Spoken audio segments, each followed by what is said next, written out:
Psalms 86, verse 7. In the day of my trouble, I will call upon thee, for you will answer me.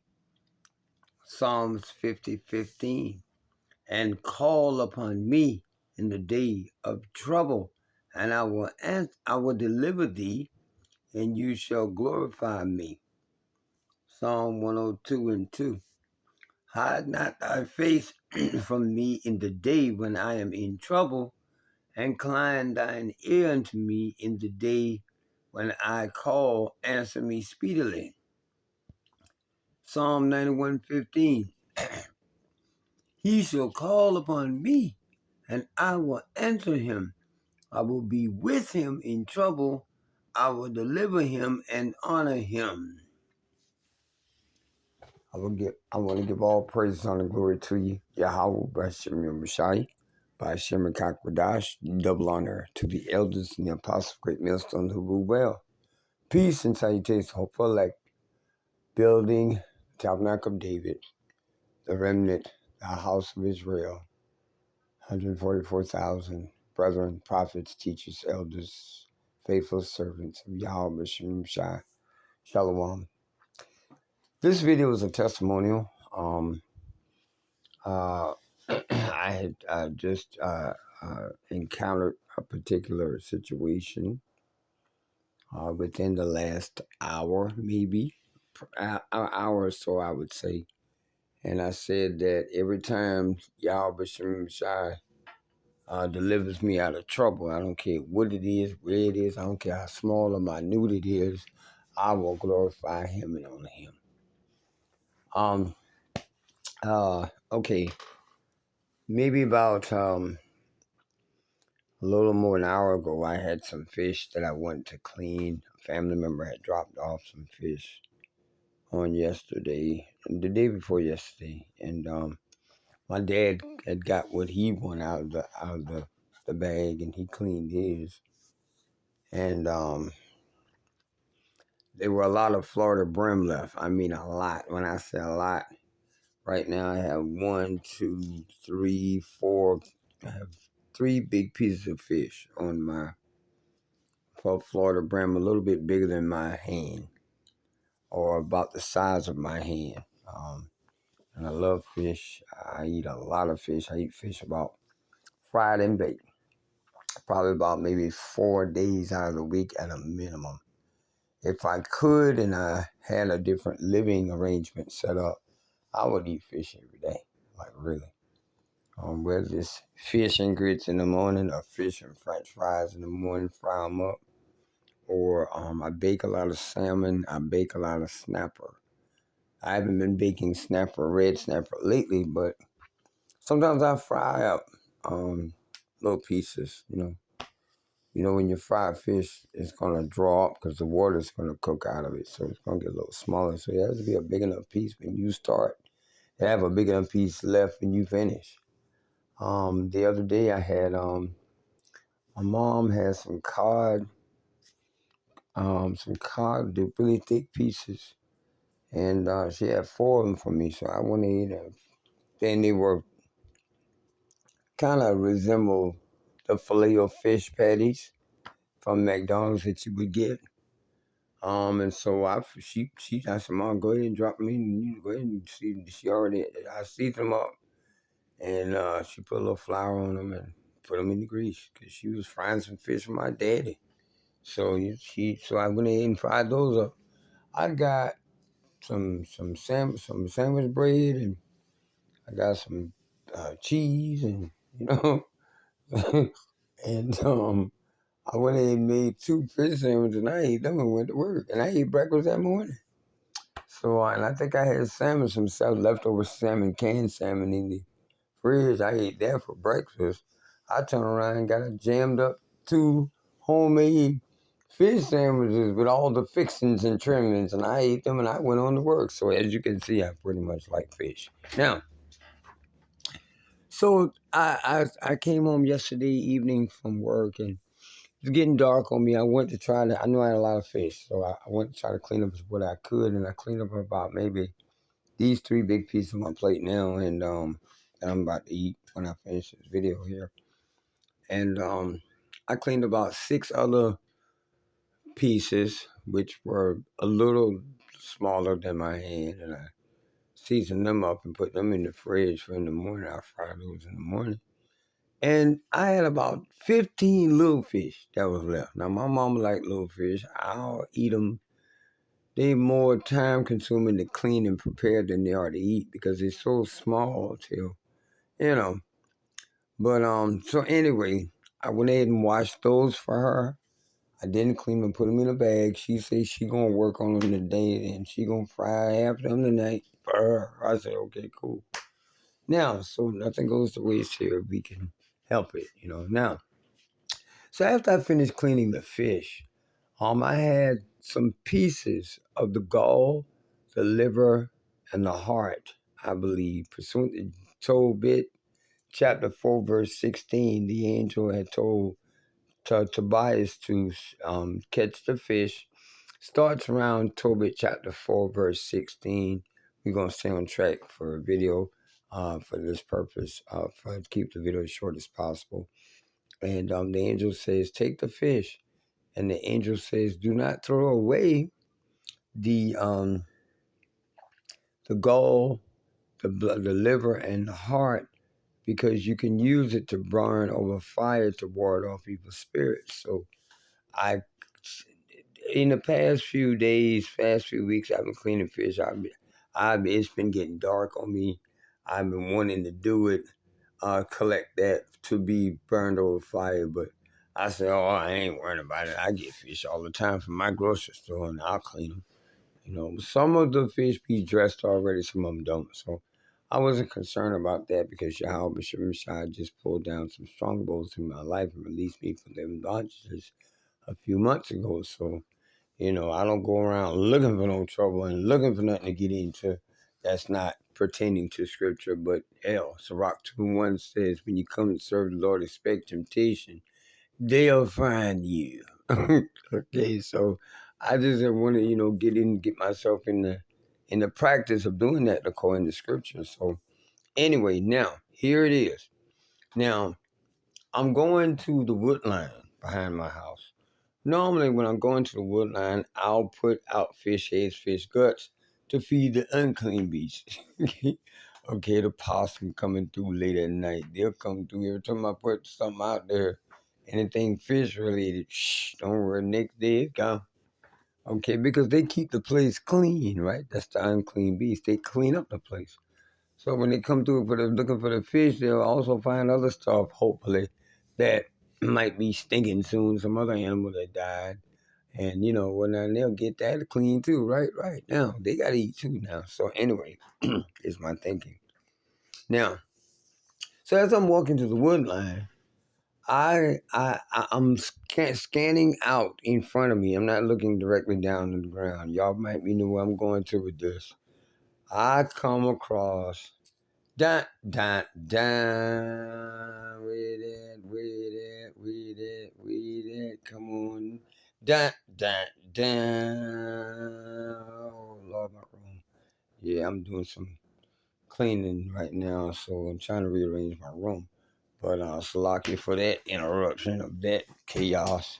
It's really clean to a certain extent. It's just this room is small, and I have a lot of stuff. So I have a storage barn in the yard. I'm getting ready to clean that out and whatnot, and I need to go through some sulfur down so I won't run into this thing on your screen because I just ran into that this morning. That's what the video is about. So I need to get some get payoff this week, get some sulfur and put in there, and it's closed, but the door don't seal very well, so anything can slide in there. So, and then some of the stuff is going to come out of this room and give me a little bit more room. I'm not going to edit that out because, number one, we are striving for the mastery. We're striving for perfection. But we are in the land of our captivity, and confusion is its name. And some of us have a little confusion sometimes around us and around where we be. And you just have to do the best you can with it.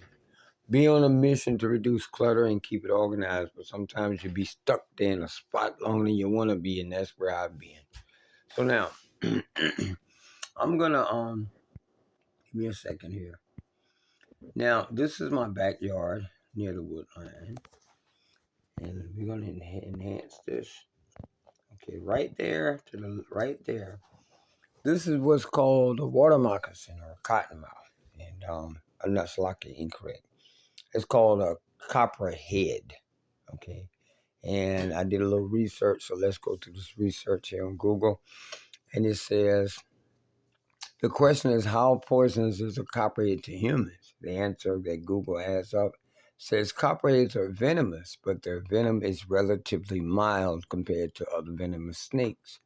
Bites are not usually life-threatening, but if bitten, you should always seek medical attention. Then I asked another question through Google, one of the search, inquiry, and answer Q&A sections on Google, and it says, what attracts copperheads to your yard?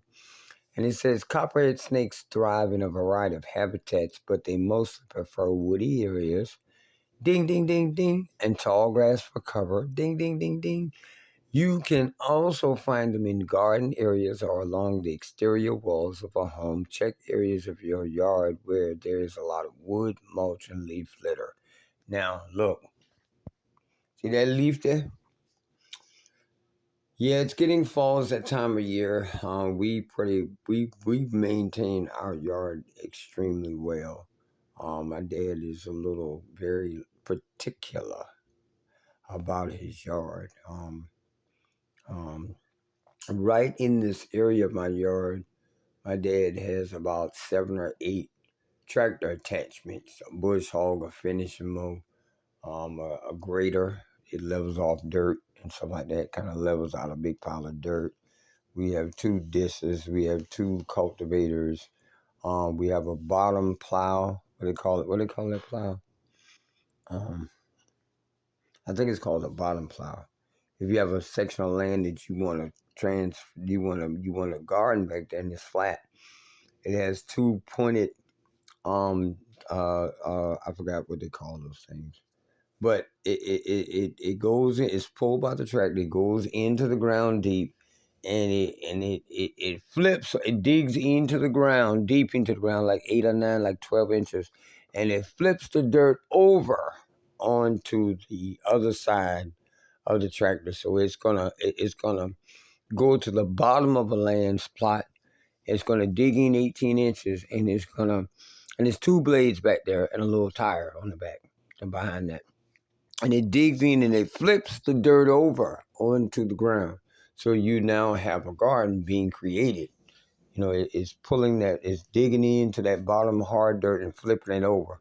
So now when you finish, you can start to plow now and dig down deeper into the ground, and you will have a garden. So my dad has that attachment as well. I think his dad had bought that when he was a little boy. My dad is almost 80, so you go figure. Now, so yeah, so we've done a little farming in the past, and it's silly me because I have a herbal garden right now. I'm growing some mint for my lemon ginger blast and for my lamb meat when I do lamb dinners and stuff like that. I love lamb. But anyway, now let's get to let's get the other video there. I don't know what the hell that is. What is that? Oh, now here, see that right there on the right hand side, bottom right side, the white side, that white thing.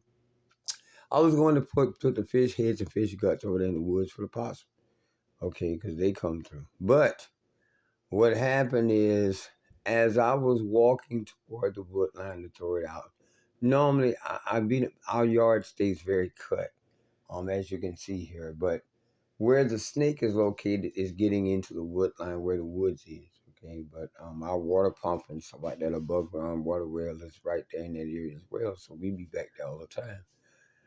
And as I walk toward the wood line, this snake is actually chilling. It's basking in the shade. It's cool, and its leaves around and other sticks that's falling from the fact that it's fall now, that it blends in well with. And The grass is not cut extremely low at that point because another 3 more feet behind the snake starts the woods. Like really, well, that part of the woods that come up in my backyard. So, but that little piece of paper is a little piece of newspaper that I had the fish head wrapped up in because as I begin to walk down there, I'm spanning out I'm looking around because it's about maybe an hour and a half ago and things get to moving in the woods. I'm not afraid of anything. But and I'm not afraid of anything that would normally be in the woods, let me put it that way. And I begin to see this thing and I see the snake, and as I begin to take my next step, if I would have took one more step, my foot would have landed right by his head and he was already in striking position. So, and this is a poison snake. So, but as I begin to get closer and closer to him, before I made that last step, I stopped. And I don't know why I stopped, but I stopped. I just stopped. I just stopped walking. And a feeling of complete numbness went through my entire body.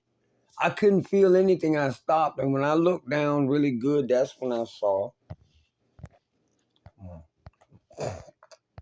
Come on, where you at? It's lucky. That's when I saw that. Now I have a better picture. Let's get it. Oh, God dang it. Give me a second here.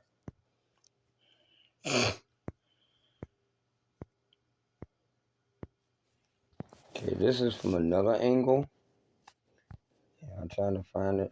There it is. That's the best I can get for you right there. It looked to be about maybe, I don't know, about maybe 15 inches long. Body real fat. But that leaf fat in the center of the screen there, I mean, that thing is thick, like plenty of muscle in that body.